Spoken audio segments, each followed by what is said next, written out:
Assalamualaikum warahmatullahi wabarakatuh. Kami dari kelompok 8 ingin mempresentasikan tentang George Kelly, psikologi dan konstruk personal, yang beranggotakan ada Enisa, Firstia, Nurul, Pramea, dan Sania Kristi. Biografi George Kelly. George Kelly lahir di Perth, dekat Kansas 28 April 1905, meninggal pada 6 Maret 1997 pada umur 61 tahun. Dia adalah anak seorang pendeta di gereja Presbyterian dan meraih gelar muda pada tahun 1926 di segi fisika dan matematika dari Park College, serta dia menerima gelar master di sosiologi dari Universitas Kansas, dan dia menerima gelar sarjana muda di Universitas Edinburgh dalam segi psikologi, dan tahun 1931 ia menerima gelar doktor di segi psikologi dari Universitas Iowa dan menjadi pengajar psikologi fisiologis di Fort Hays, Kansas State College pada tahun 1931, dan selama Perang Dunia dia bekerja sebagai psikologi di tingkat terlalu Amerika. Terakhir ia menjadi anggota peneliti di Universitas Brandeis pada tahun 1965. Sebelum ia meninggal, ia mendirikan suatu konsep filsafat yaitu alternativism konstruktif. Salah satu karyanya ditulis ialah Psychology of Personal Construct. Ia menyusun teori sesuai pada 1 utama dan 11 dampak, adapun postulat utamanya ialah secara psikologis dan ronde kepribadian. Selanjutnya, posisi filosofis Kelly. Perilaku manusia berdasarkan pada kenyataan atau persepsi orang terhadap kenyataannya. George Kelly akan menjawab keduanya. Ia tidak menerima posisi Skinner bahwa perilaku dibentuk oleh lingkungan, yaitu kenyataan. Sisi lain, ia juga menolak fenomenologi ekstrim yang kenyataan bahwa satu-satunya realitas yang ada adalah yang dipersepsikan oleh manusia. Kelly meyakini bahwa semesta adalah nyata, tapi orang yang berbeda akan melihatnya dengan cara yang berbeda-beda pula. Manusia sebagai ilmuwan saat memutuskan makanan apa yang Anda akan makan untuk makan siang, acara televisi apa yang Anda akan tonton, atau pekerjaan apa yang Anda ingin cari. Anda bertingkah laku hampir sama dengan seorang ilmuwan. Hal tersebut berarti Anda mengajukan pertanyaan, merumuskan hipotesis, mengkaji hipotesis, mengambil kesimpulan, dan mencoba memprediksikan kejadian di masa depan yang terbuka dengan adanya pemikiran ulang. Kelly optimis bahwa manusia secara individu maupun kolektif akan menemukan cara yang lebih baik untuk melakukan restrukturisasi dari hidup mereka melalui imajinasi dan peramalan. Ilmuwan sebagai manusia. Apabila manusia dapat dilihat sebagai ilmuwan, maka ilmuwan juga dapat dilihat sebagai manusia.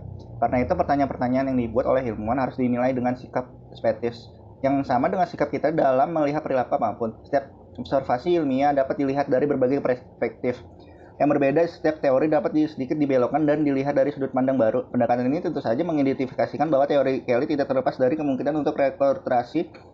Kelly mempresentasikan teorinya sebagai seperangkat setengah kebenaran dan menyadari ketidakakuratan dari konstruksinya. Berharap bahwa teori akan digulingkan dan digantikan oleh teori baru yang lebih baik melebihi pakar teori lainnya. C. Alternativisme konstruktif. Kelly memulai dengan suatu asumsi bahwa semesta ini memang nyata dan berfungsi sebagai suatu unit yang saling melengkapi dengan semua bagiannya berinteraksi secara tepat satu sama lain. Selain itu, semesta selalu mengalami perubahan sehingga sesuatu selalu terjadi di setiap waktu. Sebagai tambahan lagi, asumsi dasar ini adalah suatu pandangan bahwa pikiran manusia juga bersifat nyata dan manusia bersifat untuk menelari dunia. Mereka yang selalu berubah. Orang yang berbeda melihat realitas dengan cara yang berbeda dan orang yang sama mampu untuk mengubah pandangannya terhadap dunia. Kelly berasumsi bahwa semua interpretasi kita di masa sekarang mengenai semesta dapat diganti. Ia menyebut asumsi ini sebagai alternativisme konstruktif, dan menurutnya manusia selalu mempunyai cara alternatif dan melihat sesuatu. Selanjutnya, teori konstruk personal. Menurut Kelly, semua orang mengantisipasi suatu peristiwa melalui makna atau interpretasi yang mereka letakkan pada peristiwa tersebut. Makna atau interpretasi inilah yang disebut dengan konstruk. Manusia memandang dunia dengan cara mereka masing-masing, dan setiap konstruksi bersifat terbuka untuk perubahan. Filosofi Kelly mengasumsikan bahwa interpretasi manusia mengenai dunia selalu berubah dan membentuk realitas mereka sendiri. Contohnya pada pasien psikotik di rumah sakit jiwa yang dapat berbicara dengan orang yang tidak dapat dilihat oleh orang lain. Menurut Kelly, pasien tersebut melihat dunia mereka melalui pola atau model yang transparan yang mereka ciptakan untuk menghadapi realitas di dunia. Kelly menyebut ini sebagai konstruk personal. Lalu ada asumsi dasar. Teori konstruk personal dinyatakan dalam satu asumsi dasar dan diuraikan lagi oleh 11 konsekuensi pendukung. Kelly mengklarifikasikan asumsi dasar ini dengan mendefinisikan istilah proses dari seseorang merujuk pada manusia yang berubah dan bergerak. Lalu istilah diarahkan melalui jalur-jalur untuk mengindikasi bahwa manusia bergerak terarah. Dan yang terakhir adalah cara untuk mengantisipasi peristiwa yang mengartikan bahwa manusia mengarahkan tindakan mereka sesuai dengan prediksi atas masa depan.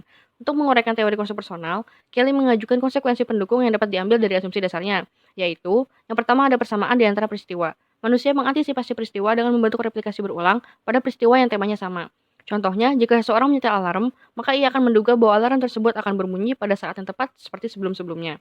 Lalu yang kedua ada perbedaan di antara manusia. Manusia berbeda-beda dalam membuat konstruk atas peristiwa yang sama, tergantung dengan interpretasi masing-masing. Contohnya, seorang pengacara dapat melihat kebenaran sebagai konsep yang relatif bermanfaat untuk tujuan tertentu, sedangkan seorang ilmuwan dapat melihat kebenaran sebagai tujuan yang tidak dapat didefinisikan atau sesuatu yang harus dicari. Lalu selanjutnya, hubungan di antara konstruk. Manusia cenderung untuk mengatur konstruk individualnya berdasarkan pandangannya terhadap hubungan antar konstruk. Contohnya kita baik, pandai, dan bermoral, sementara mereka buruk, kotor, dan tidak bermoral. Lalu D, ada dikotomi konstruk. Sistem konstruk manusia terdiri dari sejumlah konstruk bipolar. Contohnya, di mana ada cantik, ada yang jelek. Di mana ada yang gemuk, maka ada yang kurus. Lalu selanjutnya ada pilihan antara dikotomi. Manusia memilih sendiri alternatif dari konstruk bipolar tersebut berdasarkan keinginannya untuk memperjelas atau memperluas sistem konstruknya. Contohnya, kita memilih untuk berdiam diri di kamar untuk merenungkan apa yang telah terjadi. F, ada jangkauan praktis. Suatu konstruk hanya dapat digunakan untuk mengantisipasi peristiwa tertentu saja. Contohnya, seorang filsuf misalnya mungkin menggunakan baik buruk secara terbatas pada hal-hal yang menyangkut moral daripada terhadap semua hal, orang atau keyakinan. Lalu ada pengalaman dan pembelajaran. Sistem konstruksi manusia berubah sebagai hasil dari pengalaman yang berubah-ubah. Contohnya, saat kita merantau, maka kita harus memikirkan semuanya sendiri atau mandiri. Padahal saat sebelum merantau, kita meminta pendapat orang tua terlebih dahulu. Lalu yang H, ada adaptasi terhadap pengalaman. Manusia bisa memodifikasi konstruk sebagai suatu buah fungsi dari pengalaman baru. Contohnya, jika seseorang mencari batu apabila ia tidak mempunyai palu untuk memalu sesuatu. Selanjutnya yaitu konstruk yang tidak dapat dipadankan. Kadangkala manusia memiliki konstruk yang tidak konsisten dalam keseluruhan sistem konstruk yang dimilikinya. Contohnya, ketika seorang ibu yang protektif terhadap anaknya, tetapi mendukung anaknya untuk menjadi lebih mandiri.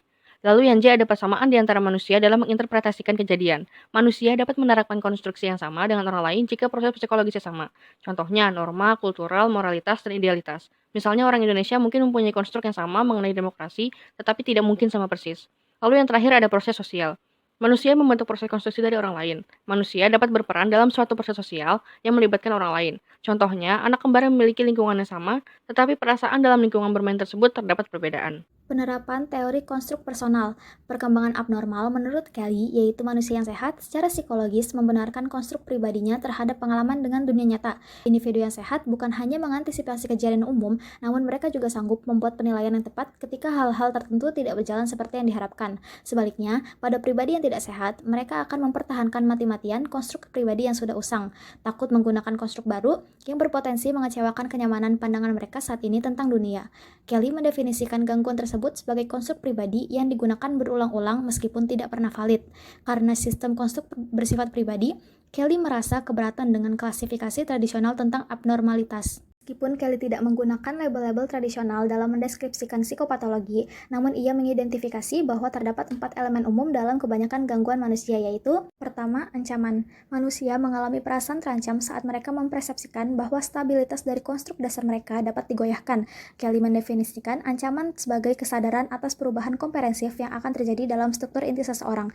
Orang dapat merasa terancam oleh orang lain ataupun suatu kejadian, dan kadang keduanya tidak dapat dipisahkan. Kedua, ketakutan. Berdasarkan definisi Kelly mengenai ancaman, pada sisi lain, ketakutan lebih spesifik dan bersifat insidental. Ancaman meminta adanya rekonstruksi komprehensif, sedangkan rasa takut meminta rekonstruksi sekunder. Guncangan psikologis terjadi pada saat ancaman atau ketakutan secara terus-menerus menghalangi seseorang dari merasa aman. Ketiga, kecemasan. Kelly mendefinisikan kecemasan sebagai kesadaran bahwa kejadian yang dihadapkan pada seseorang berada di luar jangkauan praktis dari sistem konstruk orang tersebut. Manusia mungkin merasa cemas saat mereka mengalami suatu kejadian yang baru. Kecemasan patologis hadir saat konstruk seseorang yang tidak sepadan tidak lagi dapat ditoleransi dan sistem konstruk orang tersebut mulai runtuh. 4. Rasa bersalah. Kelly mendefinisikan rasa bersalah sebagai perasaan kehilangan struktur peran inti seseorang. Hal ini berarti seseorang merasa bersalah saat mereka bertindak dalam bentuk yang tidak konsisten dengan perasaan siapa diri mereka. Orang yang tidak pernah mengembangkan peran inti mereka tidak akan merasakan rasa bersalah. Mereka mungkin merasa cemas atau bingung, tetapi tanpa adanya rasa identitas personal, mereka tidak akan mengalami perasaan bersalah.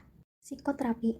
Dalam pandangan Kelly, manusia seharusnya bebas untuk memilih bentuk perilaku yang paling sesuai dengan prediksi mereka mengenai kejadian-kejadian. Sebagai satu teknik dalam mengubah konstruk klien, Kelly menggunakan prosedur yang disebut terapi peran tetap.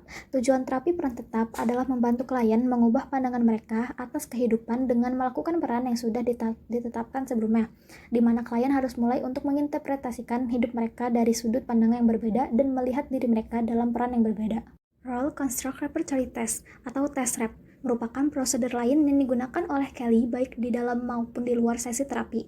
Tujuan tes rep adalah untuk menemukan cara-cara ketika manusia dapat melihat orang-orang yang signifikan dalam hidup mereka. Terdapat beberapa versi test rep dan tabel repertori, tetapi semua dirancang untuk melakukan asesmen konstruk personal. Kelly dan kawan-kawan telah menggunakan test rep dalam berbagai bentuk, dan tidak ada satu aturan penilaian yang baku. Reliabilitas dan validitas dari instrumen ini tidak terlalu tinggi, dan manfaatnya sangat tergantung pada keterampilan dan pengalaman dari penguji. Kritik terhadap Kelly, sebagian besar karir profesional Kelly dihabiskan dengan bekerja bersama dengan mahasiswa yang relatif normal dan pandai. Oleh karena itu, dapat dimengerti bahwa teorinya terlihat paling dapat diterapkan pada orang-orang seperti itu. Ia tidak berusaha untuk memperjelas pengalaman masa kecil seperti yang dilakukan oleh Freud, serta mengenal kedewasaan dan usia tua seperti yang dilakukan oleh Erikson. Bagi Kelly, manusia hidup hanya pada masa sekarang dengan tetap mengawasi masa depan.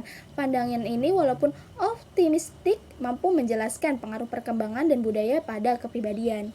Bagaimana teori Kelly dinilai dalam 6 kriteria dari teori yang bermanfaat? Pertama, teori konstruk personal menerima nilai yang sedang hingga yang tinggi pada jumlah penelitian yang telah dihasilkan. Yang kedua, walaupun relatif hemat dalam penjelasannya atas asumsi dasar dan 11 konsekuensi pendukung, teori Kelly tidak terlalu terbuka untuk dapat diverifikasi atau dikaji ulang. Yang ketiga, teori konstruk personal mengorganisasikan pengetahuan mengenai perilaku manusia. Dalam kriteria ini mendapatkan nilai rendah. Yang keempat, teori ini rendah sebagai pengaruh tindakan. Gagasan Kelly mengenai psikoterapi cukup inovatif dan menunjukkan beberapa teknik menarik pada kalangan praktisi. Yang kelima, teori konsisten secara internal. Seperangkat istilah yang memiliki definisi operasional. Teori personal konstruk mendapatkan nilai yang sangat tinggi. Terakhir, teori ini bersifat sederhana walaupun panjang dari buku Kelly mencapai 2 jilid. Teori konstruk personal tidak bertele-tele dan ekonomis. Sekian dari kelompok kami. Jika ingin ada yang ditanyakan, silahkan bertanya. Wassalamualaikum warahmatullahi wabarakatuh.